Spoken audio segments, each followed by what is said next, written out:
Good morning, everybody. I haven't done one of these in a while, so forgive me if my everything is screwed up.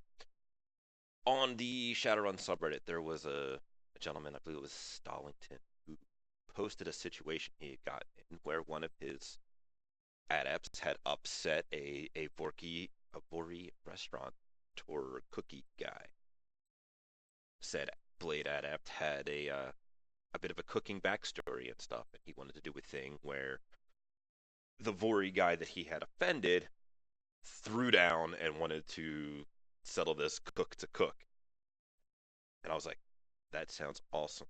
And it got my wheels turning. There's no in game easy way. Like, yeah, you could make opposed artisan cooking rolls. That's not exciting or interesting. But somebody, uh, who I will look up while trying to talk about this, linked my gambling run where I had some weird mini game type things going on to expand on doing strange things with the system and the setting, but to make it a little bit more, um, make it feel like a poker game instead of just an abstracted set of dice rolls. So I wanted to come back and do that again because I have like 15 to 20 years in various restaurants doing things. Most of it's short order cook stuff. Some of it was institutional. Like I worked for a school for a couple of years, and I have a bit of a background there. The short version of this is going to be in the comment description, video description, in addition to the link to the original post and whatever else I put down there. But I'm going to break into it here a little bit. So the concept is a very Iron Chef super combat not combat kitchen. I guess combat kitchen would work. Where there's a pile of ingredients and the contestants have to make a dish out of the ingredients to appease some judges to see who's going to win. So I have a small chart built up here, which thankfully you should be able to see in the video if you're just looking at it, or I'll take a snap of it and I'll put that picture in the description as well with all of the other resources you might need. So what I have here is a simple box, 10 by 7 or 8 or whatever it is. The idea is each row is going to be a round, like one set of rolls to progress.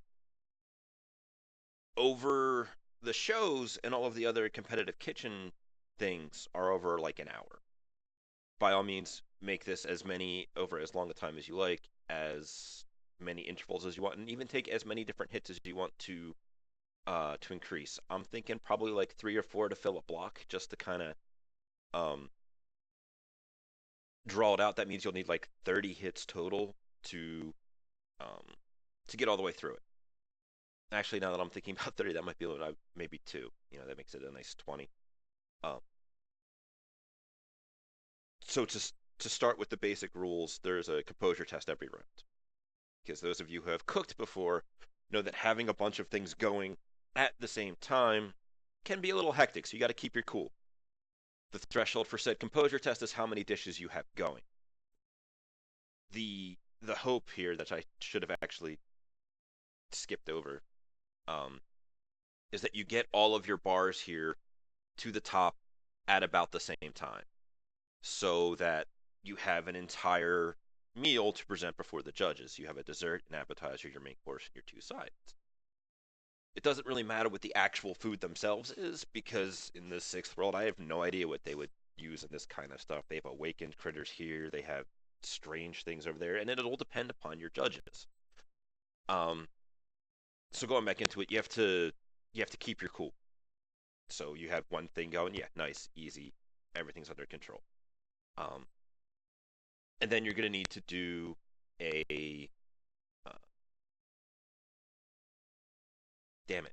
I need to do one of the different actions that I have down below, which we'll get to in a second, to to fill up the bar.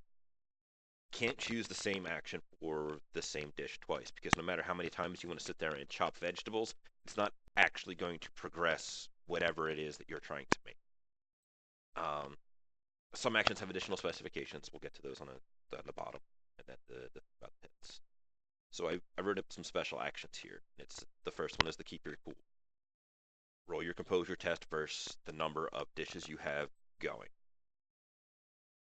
The threshold will slowly go up, but you will lose hits from your other tests equal to how much you missed that roll. So when you have um, three dishes going, you're going to have to roll a threshold three composure test. If you only get two dice, you're losing one hit off of all of the rest of your uh, actions that you make to prepare dishes. The idea being, it gets harder and harder and harder, and the more you can keep your cool, the the easier time you have managing stuff. People who have worked in kitchens will remember getting into those flows where everything just kind of seems to move seamlessly, but like the second something goes wrong, it kind of snaps you out of it, and then you're struggling to get back into it a little bit. The two parts I have here on the bottom, the subtracting hits from other tests, you can take it or leave it. And if you miss a threshold test but haven't made it, I should not change that to a roll. I should change that to a no. That's fine as a roll actually. Um, for you to, it's like things starting to go bad. Your steak is starting to overcook. Your veggies fall on the floor or something stupid. Something is starting to go wrong, so you begin to lose hits off of your accumulated progress. The other two special actions I have are starting and finishing a plate. These shows always start off with a giant pile of ingredients, and the contestants running and grabbing them and taking them back and getting started with them. So in order to start a dish, you need to roll to gather your ingredients. It's logic plus perception. I changed up a lot of the skill and attribute requirements for rolls because if a blade adept is really good at blades and agility, mixing them together is unbalances it a little bit so that you can just like I'm just going to roll this for everything and get a giant pile of hits and that's going to mostly complete my dish for me. And that's kind of lame because it's supposed to be a bit of a challenge. Um, so we do logic because that's your knowledge of ingredients, that is your knowledge of recipes, that is your mental capacity to kind of plan things out. We do perception because it's well, I gotta see is this tomato bruised? All right, no, I'll put that one over there. Hopefully he'll grab that one. Is this one something else? Are they ripe enough? Are they high quality enough? Is that a salmon or tuna or some other fish? So you do that first to kick off a dish. That's you running over, grabbing your ingredients, coming them back to your station and getting going. So you start your main course probably because it's the longest one to complete. You're gonna hit that and then you've started it. If you want to finish off a dish, um, I should actually make this one is optional. This is optional. That would be like your plating. It's your I chose willpower because it requires a steady hand to do things like a nice little lattice over the top with some like on the dessert if you want to do like a chocolate crisscross lattice on it. That takes a steady hand and a lot of concentration. So that's your willpower. It's also quite possibly the most important part of the meal. So that's where I gave you the ability to use your artisan because you are attempting to impress judges, so it has to look good, or else they're just gonna it's gonna lose points with them, as it were. Um, so those are the special actions that I have that are hopefully to frame the entirety of the rest of it. Down here is the normal actions where you're going to choose every round to do. Notice I have 5 dishes, 3 normal actions, 2 special actions. This means if you have 5 dishes going at once, you can't do all of you can't tend to all of them, which is when the keeping your cool comes in, and that's like a threshold 5 composure test. Your stuff can start to fall apart. So your normal actions are cooking, which I chose reaction plus gymnastics because as you're moving around a kitchen, you need to be aware of where people are. You need to, watch out behind you, or you'll find people doing things like they'll have a handful of ingredients or items or whatever it is, and they'll be closing doors with their foot or that kind of stuff. I'm not overly happy with the choice there because I couldn't come up with a good one, so I kind of went with that one. It feels a little weak, but I'm sticking with it for this right now. We have chop, which is going to be intuition plus blades, because this is where you're prepping up your vegetables and all the rest of that stuff. So you're using a knife, you're cutting things, you're getting it ready. The intuition comes in because it's that like, oh crap, I left the water on, and you got to turn around and mess with something else. It's your general situational awareness to how your dishes are progressing around the room. So we went intuition there. Then simmer is a no test. It lets you pass on doing anything with a dish, and no progress is made or lost. So this way, when we're rolling back up here, if you've got your main course, your so you have your main course going, your side dish one, and you start on your side dish two. You can chop for your side dish two. You can put your main course on simmer, and your first side you can just be cooking. So you have your options there. But then when you get up, it's like crap. I need to start my other dish. Next round, you could switch those three around and do your gather ingredients for your appetizer, and then you'll make different progress on the different things. Um, so let me get rid of this. Just I guess I did okay. Sorry. Um, that's the basics of the cooking mini game for air quotes. The rest of this video is going to be based upon what is the rest of your team do. In the post made by Stallington on the Reddit, it was a two-player game. It was the Blade Adept and a Technomancer with social skills. I proposed the idea of, well, he offended the Vori.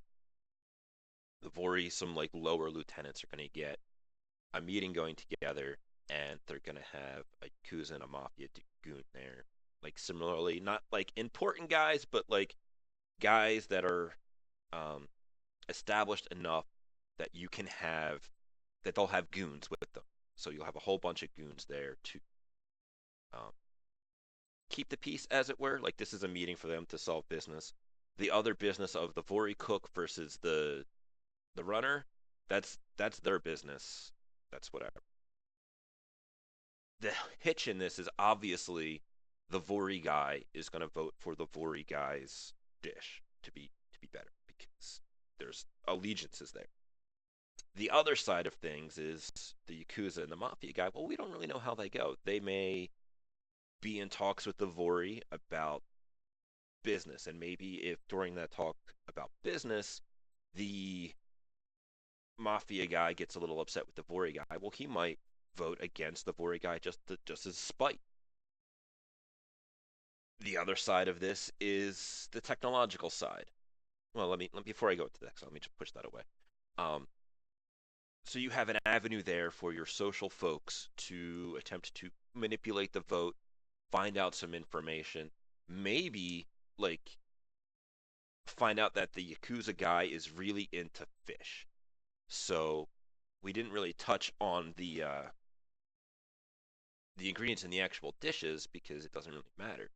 But if they find out that the Yakuza guy really likes a certain type of sushi or a certain fish meal, your social guy could contact your cookie guy, be like, "Yo, make something with fish in," and then suddenly that gives you a bit of an easier way to impress that judge. On the technological side, they could easily take over a restaurant, kick everybody out, and just have them cook in the back under guard of the goons.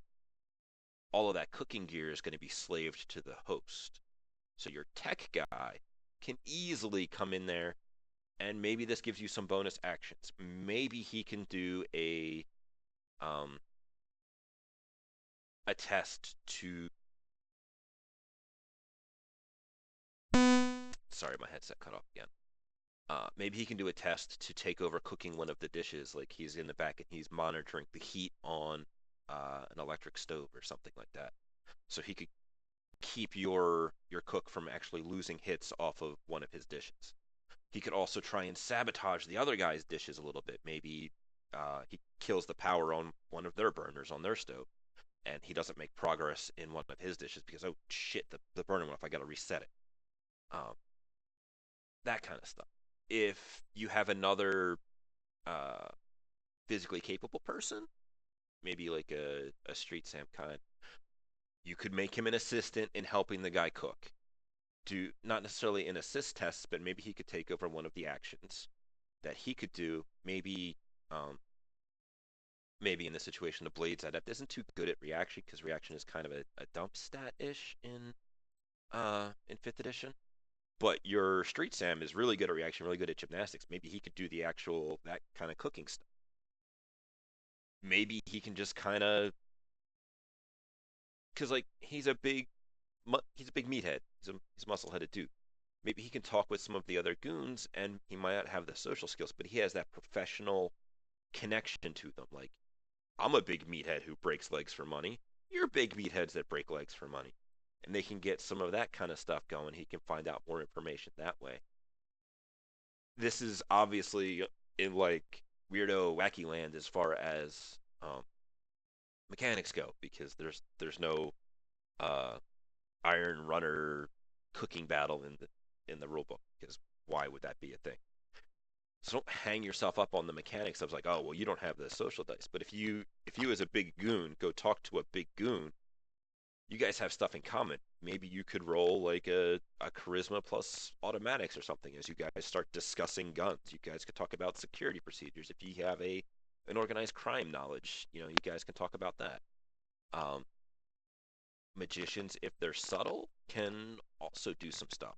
However, remember, you're in a room full of goons. So if your nose suddenly starts leaking because you took a bunch of drain, somebody's going to see that, and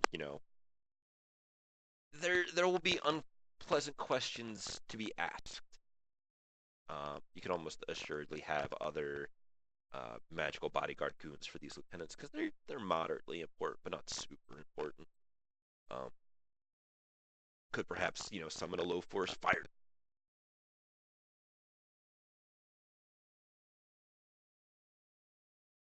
Is he there? Yeah, there it is. Sorry, I need to find a better recording headset for when I don't have other people to keep it active. Um, Maybe he could summon a small fire spirit to either give it an initial simmer test or to try and burn the other guy's stuff. Um, it kind of depends upon your team and your team's um, what's the word makeup as to what they could do. This could also just be window dressing. You could have an actual run be going on behind the scenes. Maybe this is just kind of a what should we call it? A distraction, so that or a lure to get these people here, and you really want to go through their personal information. Maybe you want to go out to their car and sabotage it with a bomb because mafia guys love putting bombs under cars. Maybe you just need to get them talking to broker a some kind of peace. Maybe any number of things. Because that's what makes Shadowrun great. Um, the other thing I had as an idea is you could easily have this restaurant having a huge selections of wines. So if you have a person who has an alcohol um, knowledge skill, you could have them roll that to be like, hey, whatever it is you made pairs really well with this wine of whatever kind. So that could get you some bonus points on the end. The scoring is really up to however the GM wants to do it. I would recommend the other cook having probably one or two, no, probably three or four dice more in the appropriate rolls than the runner does. Because the runner is a runner, this other guy is a cook. And it kind of uh, incentivizes you to cheat because that's we're not going to play fair. That's not what runners do. That would be silly. Um, but please, if you guys have questions, comments, if one of you guys runs this before I get a chance to, please let me know how it goes or what kind of suggestions you would have for changing things because I'm not above changing it. I just had this crazy idea that started to percolate in my mind and had to get it onto paper. And the fact that a couple of people on the subreddit were interested in it is just bonus. So thank you guys for tuning in, watching it, even if you're just grabbing all of the details out of the video description. And I will see you guys later.